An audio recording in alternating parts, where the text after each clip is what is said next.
行政院两公约第4届国家报告针对建教合作的部分，教育部讲过去4年内无学校无机关因为这违法去互罚钱。不过，这民间团体是指出讲，报告内面就写到有上千位学生工时超过12点钟，教育部是解说讲是学生写一个订单去，那民间团体是无要接受这款的讲法。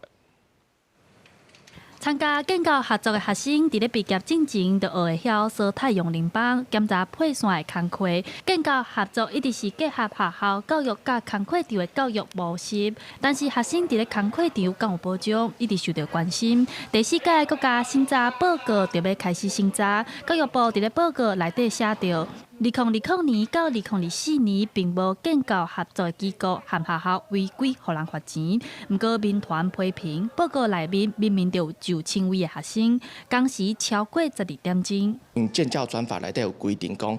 建教生的训练时间袂使离个透早6点进前，佮有暗时的10点以后。不过，咱看到这内底的数据吼，拢有出现到建教生有出现这种的状况，特别是侨生的这个部分吼，伊的状况是更加严重。 另外，民团也指出，政府在2021年就法律规定，申请生理假是袂当靠生活津贴的。不过，2024年佫有5%的学生互人扣钱，而且佫有14%唔知影会当请生理假这件代志，显示学校、政府的宣传拢无够。 足侪学生唔知影会当请即个生理假，那佫有足侪学生无请过，是毋是因唔知影，还是唔敢请？即个代志是，